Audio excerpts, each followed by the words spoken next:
Hello student, how are you today? Are you feeling good today? Luar biasa.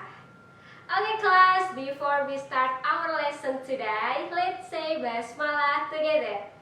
Bismillahirrahmanirrahim. Student, look at the picture. Nah, pernahkah kamu memasak atau membantu ibumu memasak?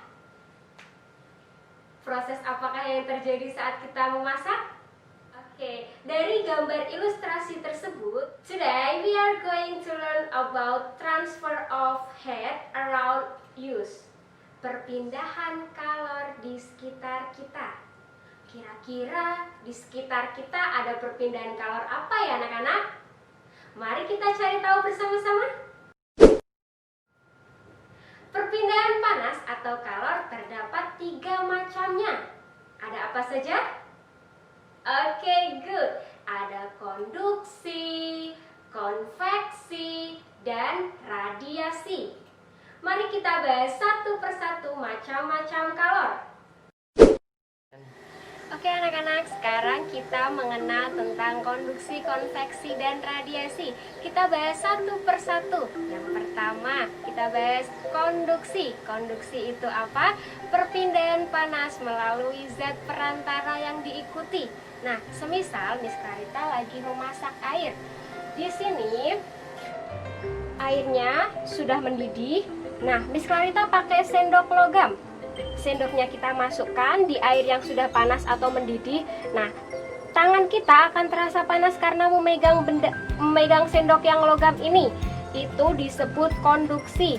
Zatnya berpindah karena adanya perantara sendok ini. Nah, oke, yang kedua yaitu ada konveksi. Konveksi itu aliran zat perantaranya. Nah, di sini kan ada air. Air itu akan mendidih ketika dipanaskan atau ketika dimasak.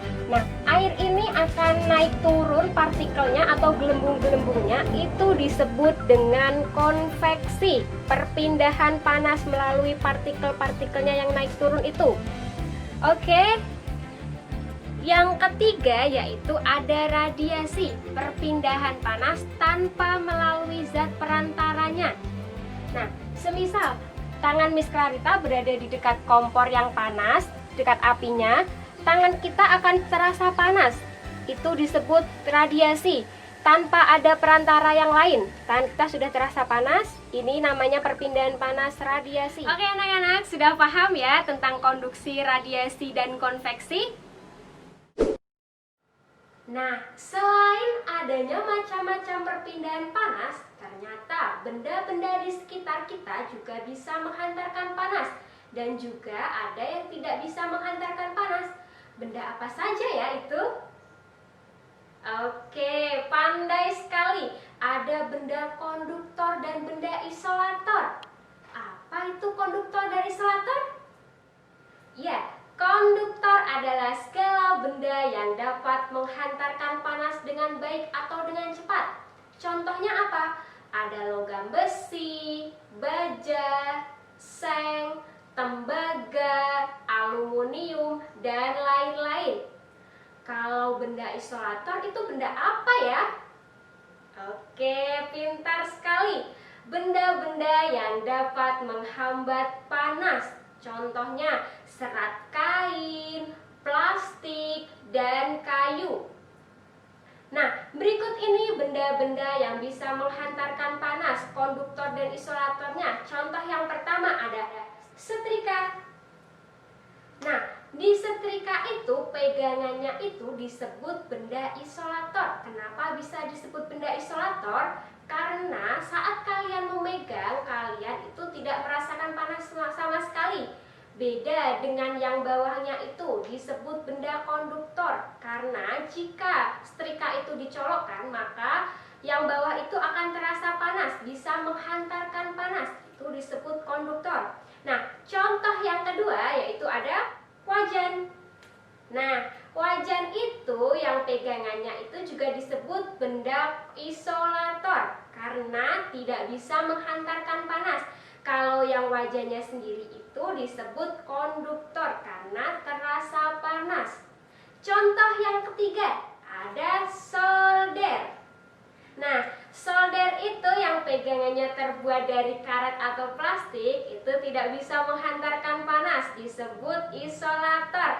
Nah, kalau yang bagian ujungnya terbuat dari aluminium atau besi itu disebut benda konduktor karena bisa menghasilkan panas. Nah, itu tadi macam-macam perpindahan panas dan benda-bendanya yang ada di sekitar kita.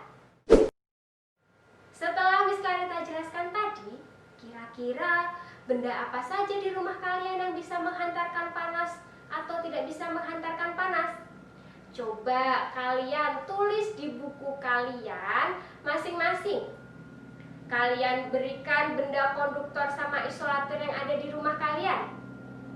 Jika ada yang belum jelas, bisa ditanyakan sama Miss Clarita saat Zoom meeting nanti. Okay student, thanks for attention. Let's say hamdalah together. Alhamdulillahirabbil alamin. See you on the next video. Wassalamualaikum warahmatullahi wabarakatuh.